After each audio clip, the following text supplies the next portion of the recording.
We ready to get started? Yes, Judge. Yes, Your Honor. State ready with their next witness. We are. Judge State would call Chad Moore, and he is online rather than in person. Thank you.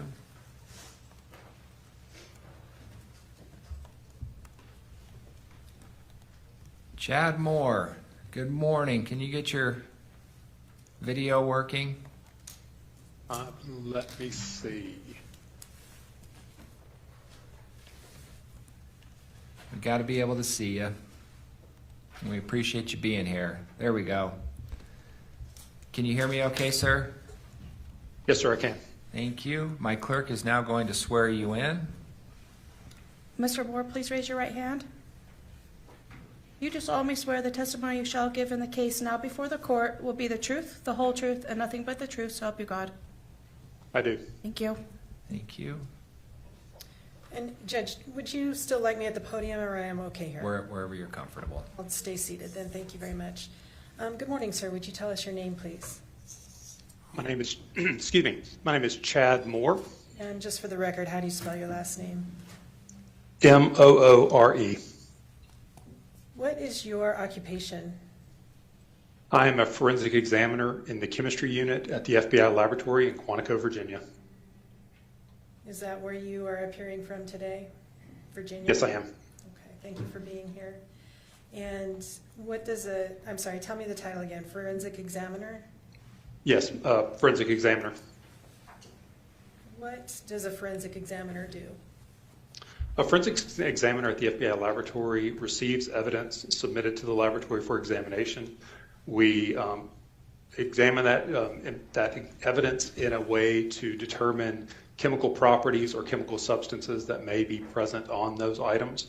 We issue reports related to those examinations, and then we provide those reports back to the contributor of the evidence, and then provide testimony to the reports as needed.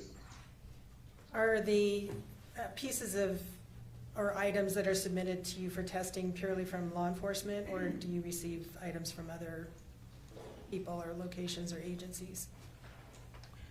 All of the items submitted to the FBI laboratory are related to law enforcement and then are submitted by either local law enforcement or federal law enforcement, as well as some international law enforcement. Okay. What is the educational background? Well, what is your educational background that has led you to that position that you have? I have a bachelor's degree in chemistry from Christian Brothers University in Memphis, Tennessee, and I have a PhD in pharmaceutical sciences from the University of Tennessee Health Science Center in Memphis, Tennessee. I also performed postdoctoral education at the University of Colorado in Boulder, Colorado. What was the postdoctoral education in? I did 2 postdoctoral stints at the University of Colorado, one in biochemistry and one in bioanalytical chemistry.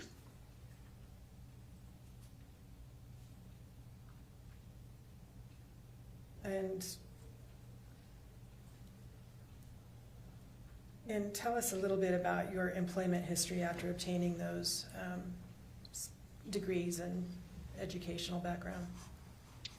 After working at the University of Colorado, I started my career at a diagnostic company in San Diego. The diagnostic company was a company called Quidel Corporation. They manufactured point-of-care diagnostics for doctors' offices and hospitals. I was a manager of research and development in that role. And then I took a role at the FBI laboratory, working first in a group designated for the identification and analysis of weapons of mass destruction, particularly chemical weapons in my case. And then I moved approximately 11 years ago into the chemistry unit, where I've been since. And when did you do the weapons of mass destruction work with the FBI? We moved here in 2010, so from 2010 to 2014, approximately. And so is it fair to say you have been with the FBI laboratory since 2010 then? Yes, it is. Up until today? Yes, it is.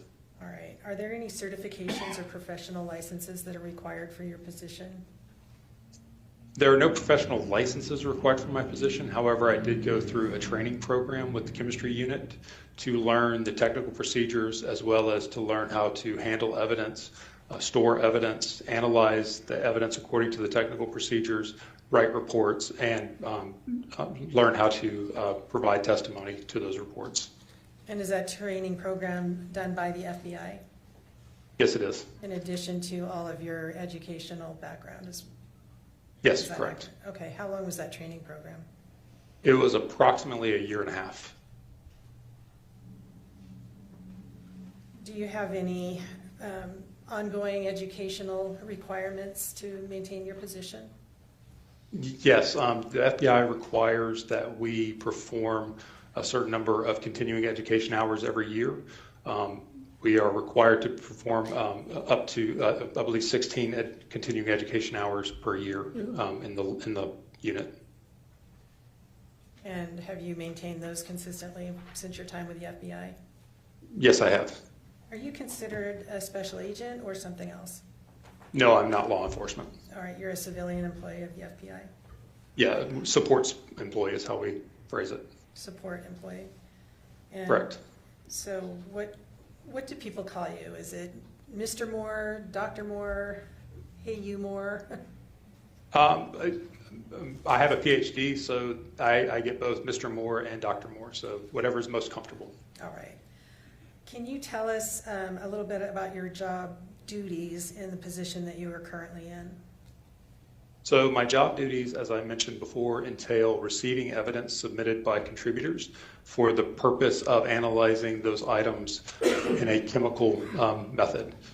We look for certain exams are geared towards specific types of chemicals, as well as some exams being geared to look for very specific chemicals. And for instance, we have a technical procedure that looks for bank security device chemicals.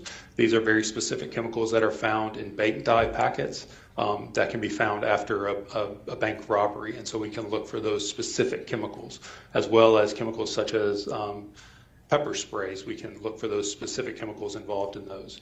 Other types of exams, we have general unknowns, where an item may be submitted where the chemical nature may not be known, and we are tasked with trying to identify as best we can the primary components of those chemicals.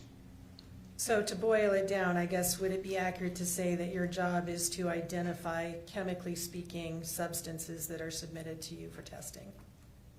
That's correct. I know that's a very simplified version of it. Are you subject to any type of proficiency testing in your position? Yes, I am. I receive 2 proficiency tests every year. One proficiency test is specifically related to drug analysis, seized drug analysis, where we receive an unknown sample and then we perform our examinations and provide the results back to the proficiency test provider. The other proficiency test that I perform every year is based on a general unknown examination. This is a unknown chemical that's provided with a specific type of case scenario, and we try to identify any possible chemicals that may be present that would fit the scenario of the that would fit the scenario as described. And you said that you do 2 of those every year? Yes. Has that been the case since 2014 when you joined the unit you're in? We originally only had the seized drug, and then we had an internal proficiency test. Our general unknown proficiency test is now an external proficiency test, but yes, it has been that way since 2014. All right. Why would evidence be submitted to your lab for testing rather than to a state or local crime lab? Different reasons. One reason is a relationship with the laboratory. Federal agencies will like to submit items to our laboratory for testing. Another reason is that some of the techniques that we have in place are not supported at the state labs. When you say not supported, do you mean, what do you mean by that? Either the state laboratory doesn't have the equipment, knowledge, or expertise to perform it, or they don't have a technical procedure that they are willing to utilize for that type of sample. All right. Is the laboratory itself accredited in some way? Yes, it is. What's the accreditation? Are you aware of that? We are accredited by ANAB, I forget the acronym, the standing for the acronym. Is what's But we required? Oh, sorry, go ahead. No, but we are accredited by ANAB as a testing laboratory. All right, and that's a national organization Yes, it is. for quality control of laboratory testing. Yes, it is.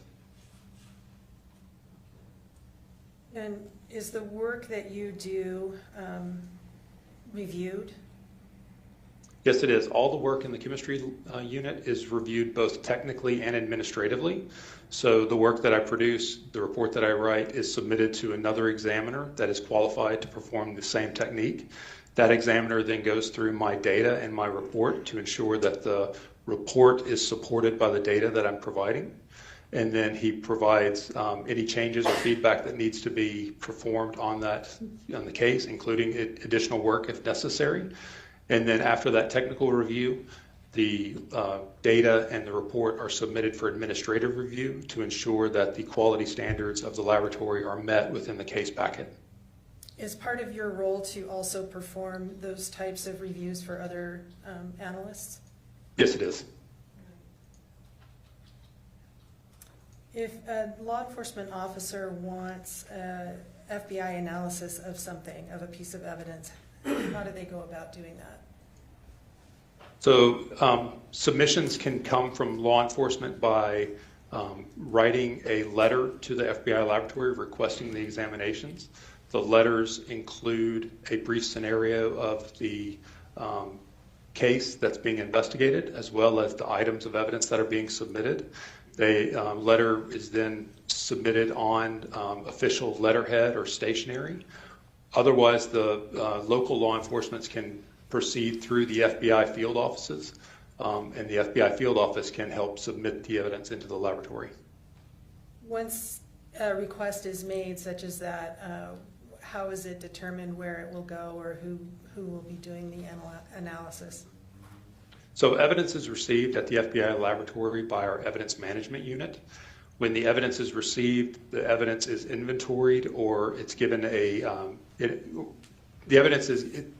case itself is given an FBI laboratory number, and then that FBI laboratory number travels with all of the items of evidence, as well as the evidence may be broken down and inventoried depending on the type of case that it is.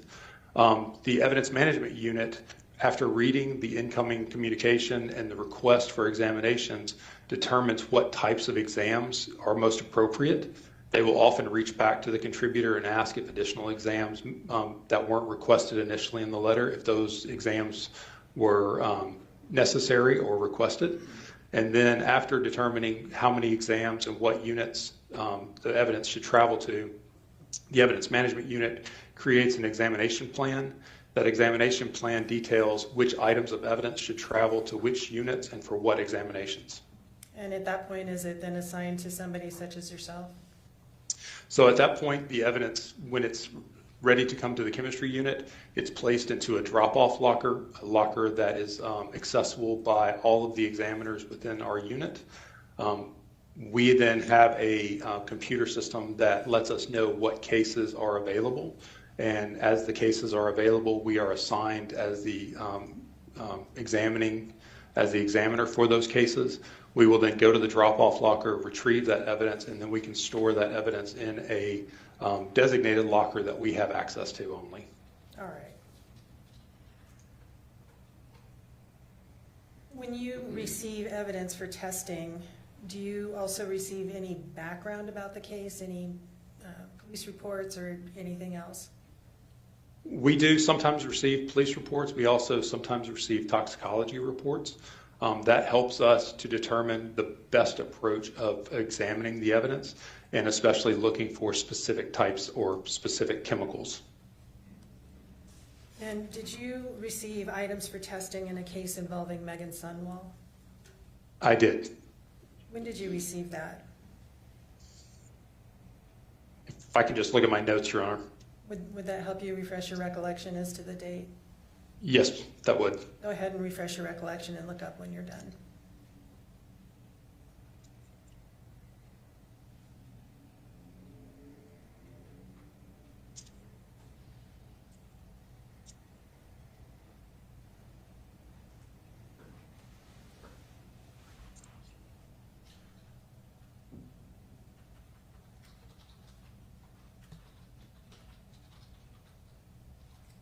So I received the evidence on May 28th, 2025. Did you speak to the submitting officer? I did speak to the submitting officer by email. What did you receive?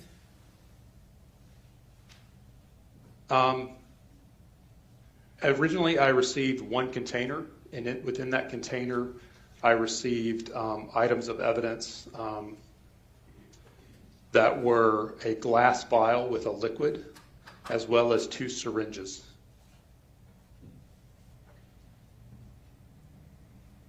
What was requested of you to do with those 3 items? I was asked to examine those items for the presence of insulin. And I'm going to skip forward a bit so we can refer to it, but did you prepare a report when you completed your analysis of those items? I did. Could we look at Exhibit 150 just for the witness, please? Is that possible? Did you say 150? 150.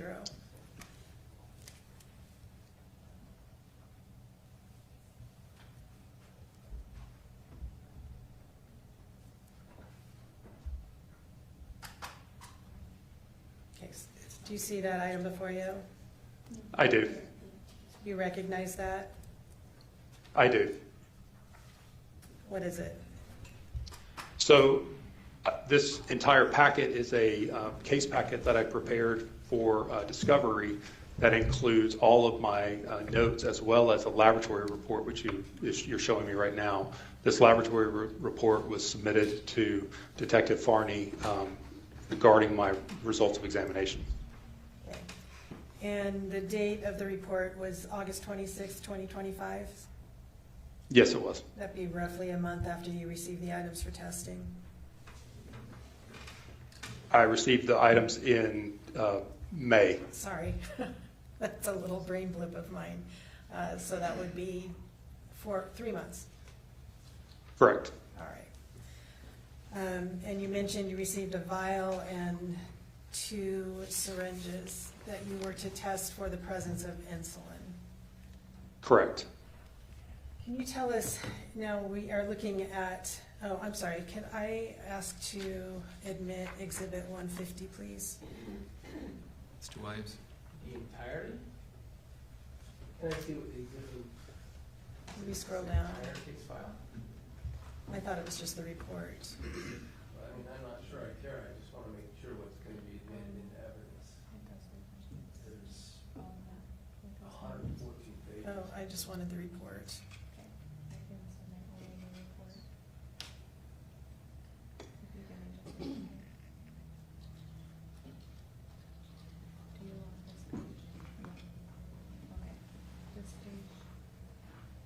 Do we have a designation of which pages? We are, it looks like it's a 2-page report. And that's what you're offering. Yes.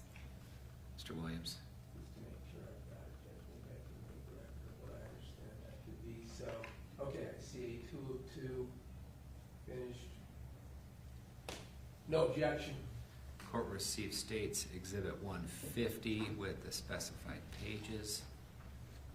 Wish to publish? Yes, please, thank you.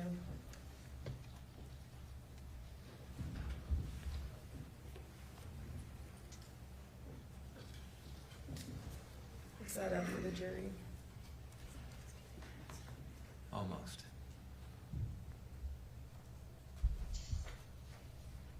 All right, it's up. Thank you. Dr. Moore, you list in your report, down toward the bottom of that first page, the items that you tested with item numbers. Can you tell us a little bit about the item numbers? It has 2. Item 1, et cetera, down that first column, and then more description with additional item numbers. Can you tell us the difference between those? Yes, so the first column, the item 1, that designates the FBI laboratory item number. Okay. Those items are given to the items when they arrive in the evidence is inventoried. The second column is a description of what that item actually is. And then the parenthetical item number is the item number that was given to the item when it was submitted by the contributor. The different items during inventory, the items can be broken down into additional items. So for instance, item 1 was originally received as a glass vial with a sealed glass vial with a liquid. So the vial itself, the glass vial, was then broken down into the original glass container as well as the liquid, and the septum was parsed out as another additional item called item 1-1, and that was for an additional examination by a different unit. All right, so in other words, the glass vial was broken into 2 separate components, the vial itself and the contents of the vial? 3 separate components, in fact. The vial itself, the contents of the vial, and then the seal that was sealing the contents within the vial. Right, gotcha, thank you. What about the 2 syringes? Did those have separate components that you broke out into different item numbers? So the syringe that was designated as item 3 by the contributor was listed as item 2 by the FBI laboratory, and the syringe that was labeled as item 1-1 was listed as item 3 in the FBI laboratory. And those item numbers are based on just the process of inventory and the timing of retrieving those from the original container. What does item 4, secondary evidence, refer to? So secondary evidence at the FBI lab is an item of evidence that we designate as evidence. This is an evidence item that results from our processing of other items of evidence.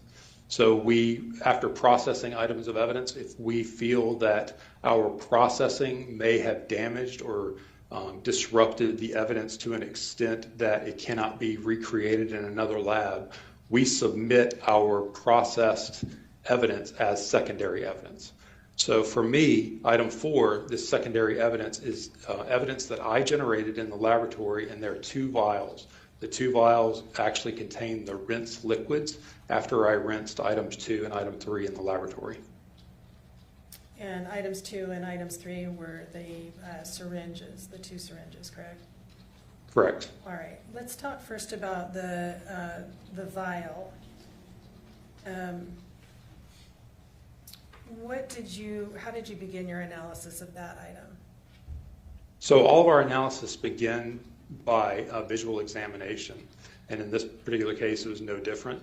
Item 1 was received as a glass vial, as I said, filled with a clear, colorless liquid that was sealed with a septa. When I received that item, I examined it and noticed that the vial seemed very full. It did not appear to have liquid removed from that vial. So I contacted the contributor and asked if the contributor would like to have the septum examined to see if it had ever been pierced.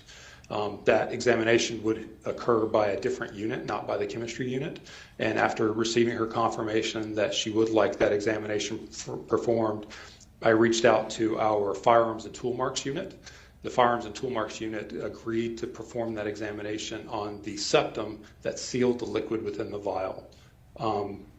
That's why the item 1 evidence became 3 separate items, was so that I could remove that septum and provide it to the firearms and tool marks examiner for examination.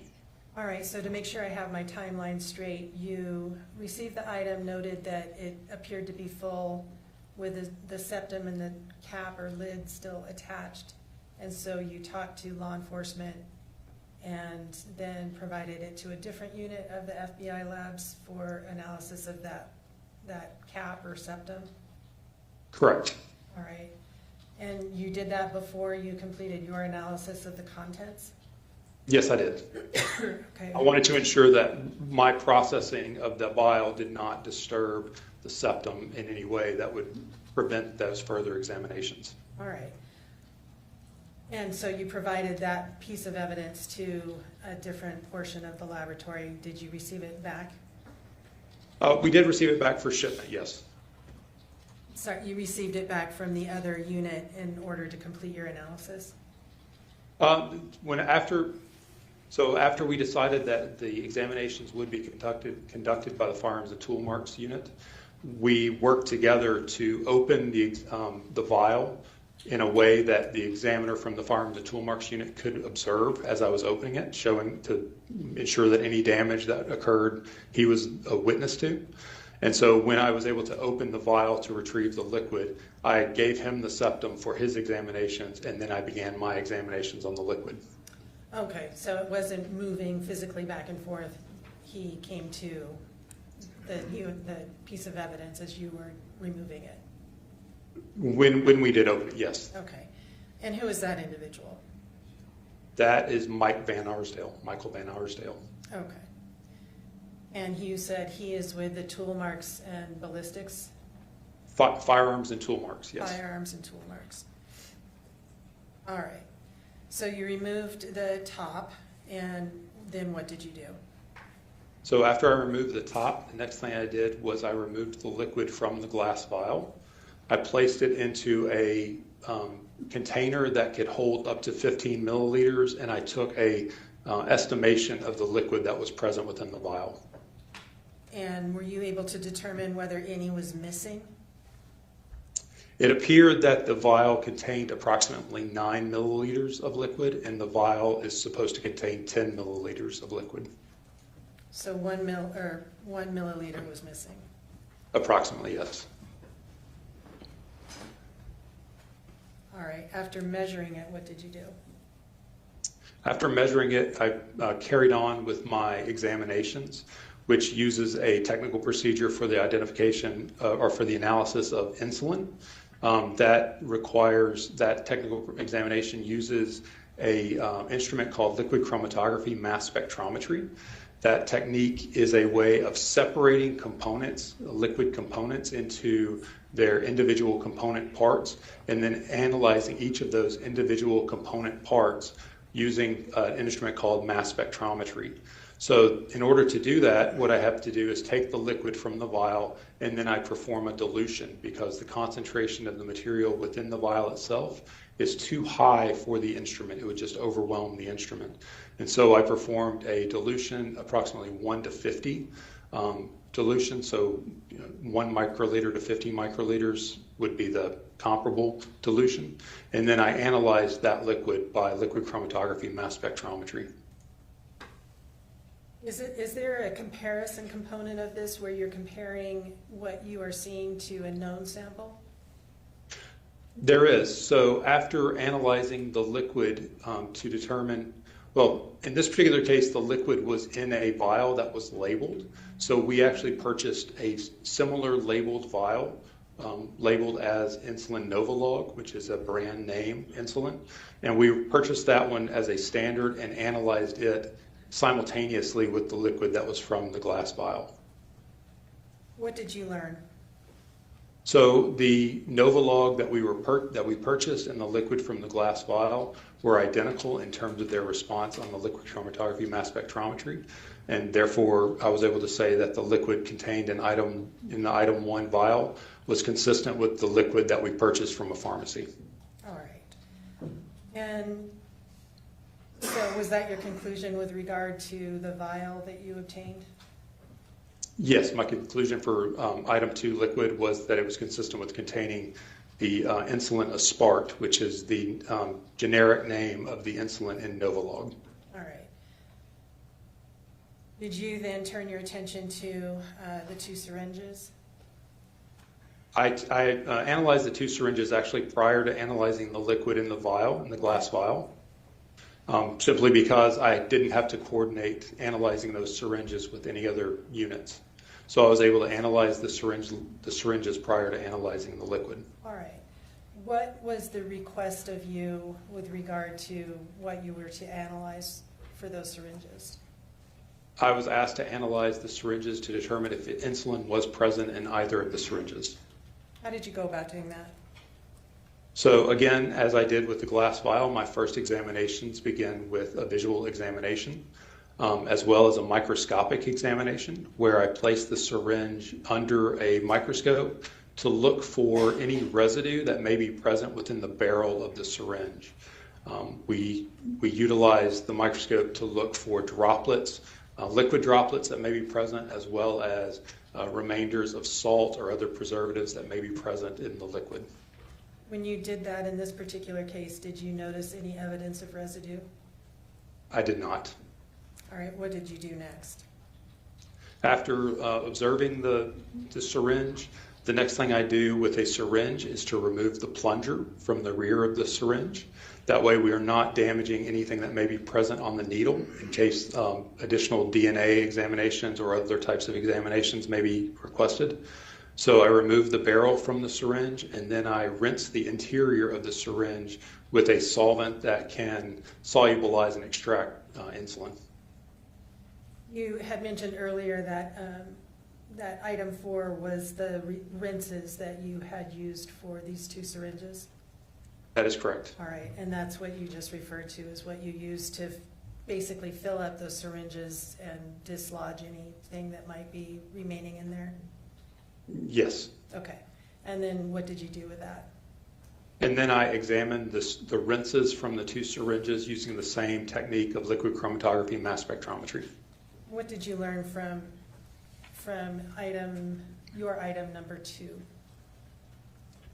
From item number 2, I did not identify insulin, and I did not see any indication of protein solution within item 2. What about item 3? Same result. I did not see any indication of insulin or any protein material within item 3. What was your conclusion from what you observed and tested? My conclusion was that insulin was not identified within either of those items. And was that conclusion reviewed in accordance with your laboratory's policies? Yes, it was. Yeah, that conclusion was then approved? Yes, it was. All right. And if we could scroll down to the next page. Does this page contain your conclusions with regard to those, what you determined? Yes, the results of examination are contained there. All right. One moment.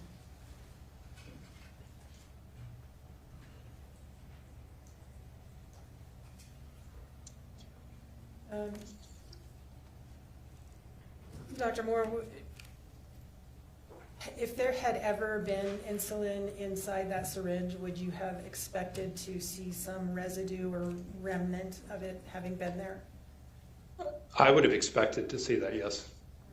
And that's the case with both syringes? If it had been present, yes. Thank you. No more questions. Mr. Williams? Thank you, Dr. Moore. Can you hear me okay? I can, thank you. You probably can't see me, and I think the camera that picks me up in here is going to be the side of my face because I have to look sideways to see you on the screen, okay?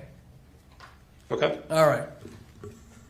I'm going to start at the end for a second about what you as a scientist in your lab is science-driven can tell us about the history of those syringes in particular and the challenges of ultimately determining from your end result whether they ever contained insulin, okay?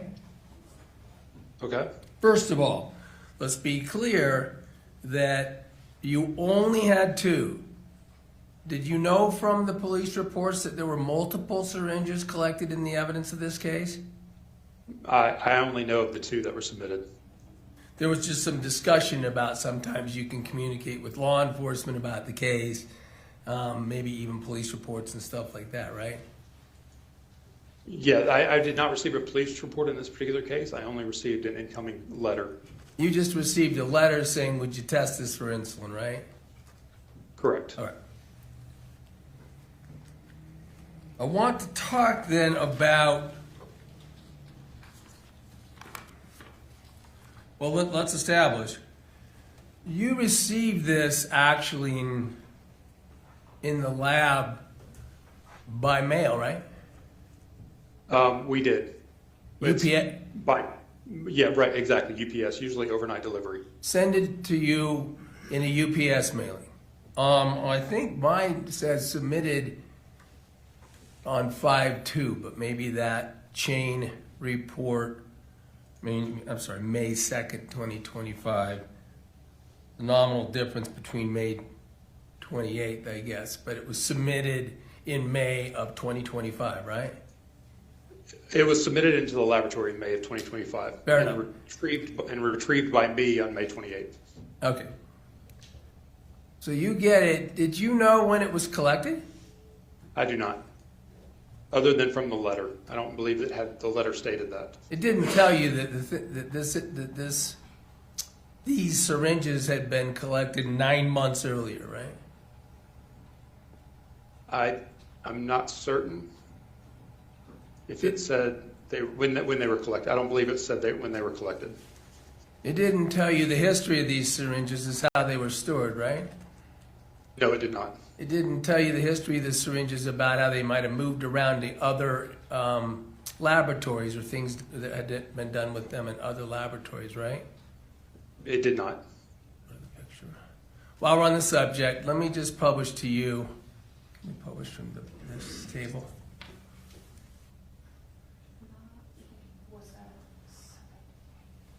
Oh, sorry, you're not looking. I'll get to it. Do you have? Do you still have the ability to publish that 114 pages? Yeah. Okay. Can you publish that? Ultimately, Doctor, I think from in here in the courtroom, the jury ultimately would just get your pages of your report. But what page is that on? I'm going to scroll you down to a section of the full file because it contains photographs that are taken in relation to the work you do, right? Yes, I did provide photographs.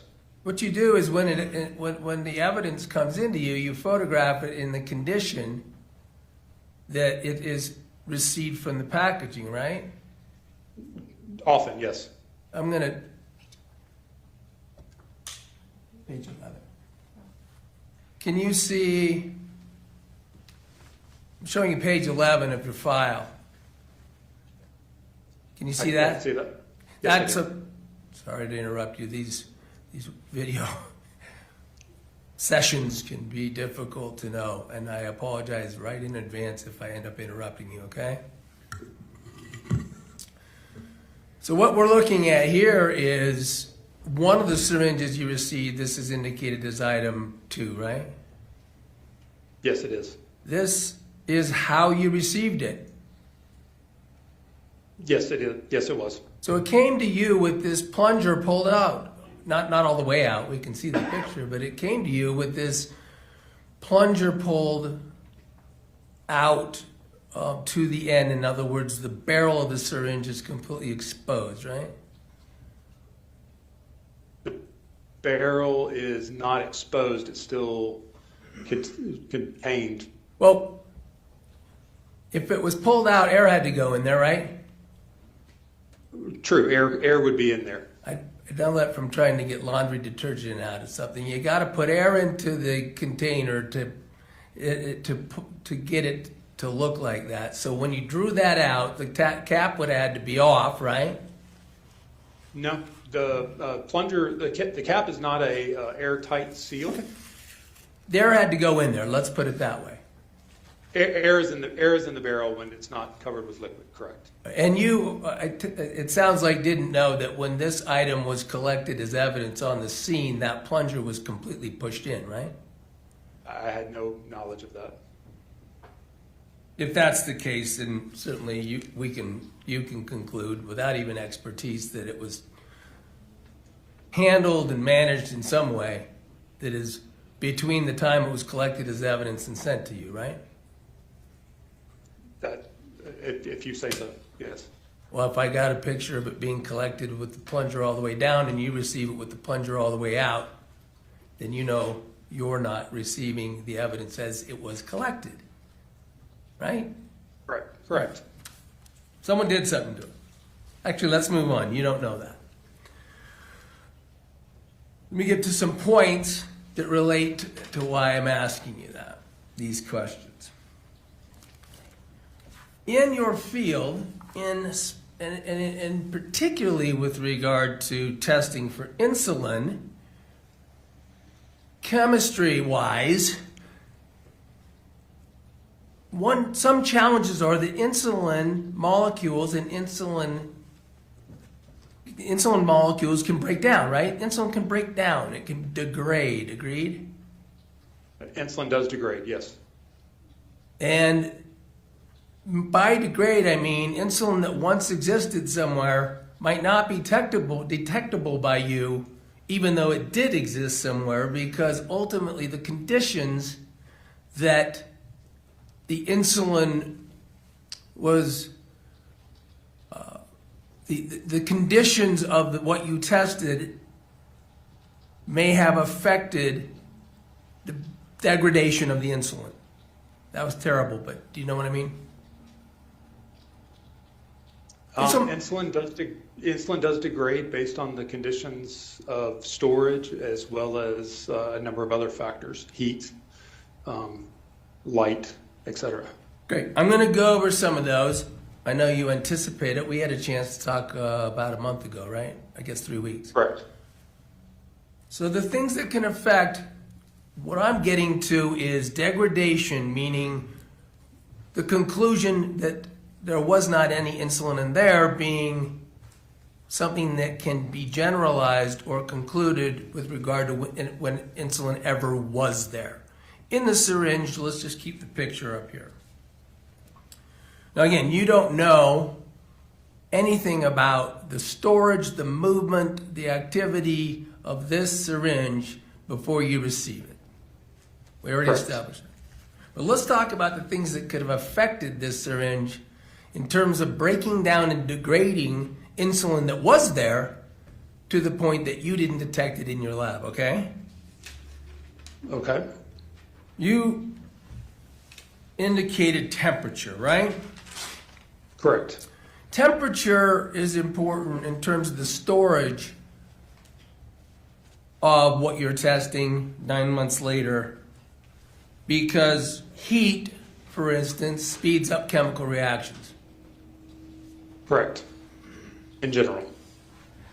And temperature is important even insofar as just room temperature can reduce the insulin potency to the point of degradation, right? Insulin potency and degradation are two concepts. That's fair. Let me ask it this way. The ability to, I'm going to use detection. I think we determined in our last discussion that there's a lot of scientific notions to breaking things down and degradation. So let's just say, talk about things that would affect the ability to detect insulin in your lab as you did, okay? All right, temperature you already said can affect it, including room temperature. You agree? Storage conditions do affect it. Without knowing specifics, I don't have any specific information about the time frame of degradation at room temperature of a semi-dried insulin. Well, we can scroll down here. One of the syringes, oh yeah, it's Chelsea has to do it. Let's go to the second syringe, just to be fair. This is the item 3 you discussed, right? That's correct. Okay, so one of these was in a plunged position, and if that's a poor way of describing it, that's because I don't do what you do. But that would make sense, the plunged position. Okay, thank you. All right, so in one syringe you've got a barrel of the syringe exposed to air for whatever reason, and in one of them you had it not exposed to air, you had it pushed down, right? The barrel is still exposed to air. Okay, and the barrel in both of these is exposed to air. We're going to get to that. Yes. But let's finish temperature. I mean, even in your manual and training, I talked about room, I talked about heat, you talked about temperature. I mean, even your manual, for instance, higher heat, and a specific example is given of, for instance, being inside a car accelerates the breakdown and degradation significantly, right? Correct. You don't know how many times this thing had been in a car, driven around to labs, things like that, right? I do not. And look, I mean, it degrades even when it's kept in the right conditions over time, right? Insulin that's not protected in certain ways, commercial insulin like pharmaceutical grade are often stored with a number of preservatives to help maintain its integrity during storage, shipping, whatnot. Once exposed to room temperature, we talked about this in your own agency manuals and your own experience and your expertise. Once exposed to room temperature, rare degradation increases, right? It will, the degradation rate will increase under those conditions, yes. Light, UV exposure. UV exposure can damage insulin and degrade it and affect its detectability in your lab. UV exposure will damage insulin and cause it to alter, yes. And just to be clear, UV light comes from the lights that we have inside our rooms, right? It can, depending on the type of light bulbs. Regular light bulbs how about incandescent lights? I'm not an expert on the types of lights that generate and the amount of UV that's being generated. Okay, fair enough. We just know that various kinds of lights, even that we have indoors, have UV in them, right? Have the potential, correct, yes. Another thing is what your manual describes as mechanical stress, meaning agitation, movement of the insulin can affect degradation and detectability, right? True. Agitation, physical agitation can cause protein denaturation and fractionation. But when it moves around, to be in layman's Generally in the liquid form. Okay. And it can stick to surfaces, right? True. And actually, some of the surfaces can affect its detectability because it binds to them and becomes structurally altered. Agreed?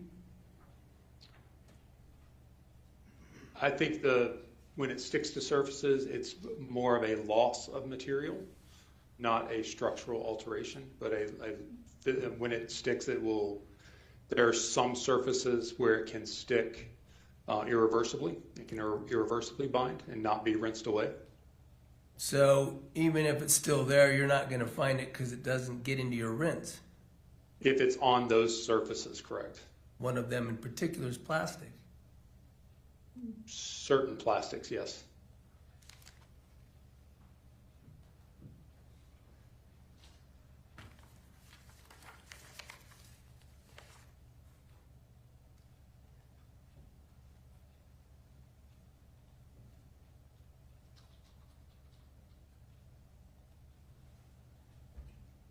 Nothing further. Thank you, Dr. Moore. Redirect from the state. Very briefly, Judge, thank you. Mr. Williams just asked you about the position of the plungers in the two syringes that you took a look at.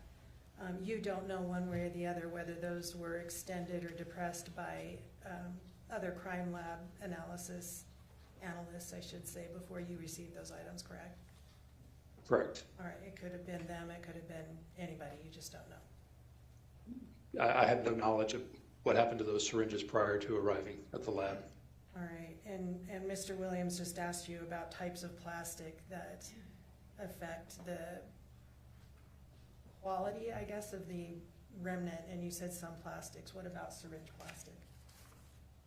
Syringe plastics, especially plastics that are designed for protein drugs like insulin, are typically less likely to bind proteins. What does that mean? Like less likely to bind? So as I said, certain plastics are prone to adhesion of proteins. So proteins will stick to those materials and then not release, so they become irreversibly bound. Medical grade plastics that are designed for protein injections, such as insulin, human growth hormone, even things like the GLP-1 inhibitors that are out on the market now, those types of proteins are packaged and utilize plastics that are less likely to absorb the protein onto their surface. Okay. And Mr. Williams just went through some examples or things that may potentially affect remnants in syringe: time, storage conditions, temperature, light, movement. With consideration of those, and with your educational background, your years of experience, your knowledge of the capabilities of your testing equipment, are you confident in your conclusion that neither of those two syringes had contained insulin? I'm confident that my conclusion that they did not when we received them. That is correct. Okay, thank you. Let me clear this up. That they didn't have insulin when you received them because your testing didn't show that there was insulin when you received them, right? That's correct. You're not making any conclusion about whether they might have had insulin 9 months before that. I can't determine what happened to the syringes prior to my receiving them, whether they contained insulin and it was rinsed or removed in any way.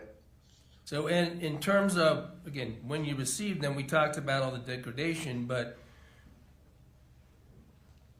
it's certainly scientifically possible that they did have insulin in them 9 months before, but not insulin that you could detect in your laboratory when you did the test. That's your conclusion, right? I mean, it's very, like I said, I have no knowledge of what happened. So. Thank you. Anything else from the state? And just to reiterate, I guess, your conclusion was that these syringes had not been or had not contained insulin is still a conclusion that you're confident in proffering. All I can say is that they did not have insulin when I examined them. Well, the request was for you to test whether they had contained insulin. And you Correct. knew from when you received them that there was nothing in those syringes in particular, correct? When I were examined empty. them, Sorry, let me rephrase that. The syringes were empty when you received them. when I received them and did my examinations, I saw no indication of any liquids or residues from salts, buffers, preservatives that would normally be found in an insulin preparation. And had insulin been inside those syringes, you would have expected to see some remnant, some molecular remnant of that present. I would have seen some sort of residue, either glycerin preservative, which isn't going to evaporate, or solid crystals from the buffers or other salts. And you did not see any of those indicators of presence of insulin? I did not. Okay, thank you. I don't know if we're beating a dead horse. I'm sorry. I don't know what the questions that are come back to whether your lab can conclude that the syringes never had insulin in them. I mean, we specifically talked about that in a recorded interview a couple of weeks ago, right? You remember that? Correct. I can't say that they've never had insulin in them, but I did not see any indication that insulin was present in them from as they were received without having been manipulated in some other way. And so the conclusion is, though, you didn't see him, and when I asked you, it's certainly still possible based on all these other degradation variables that insulin did exist in the barrels of those syringes proximate to when they were collected, and you answered, it's certainly possible that it did. You remember that? It is. It's certainly possible that they had insulin at some point, and that has now been removed. Thank you. Since I don't have any information on that. Thank you. Counsel, can this witness be released? No objection. We appreciate your time, Doctor. Dr. Moore, Thank you. thanks for being here. Try to have a good rest of your day. Thank you. I appreciate it.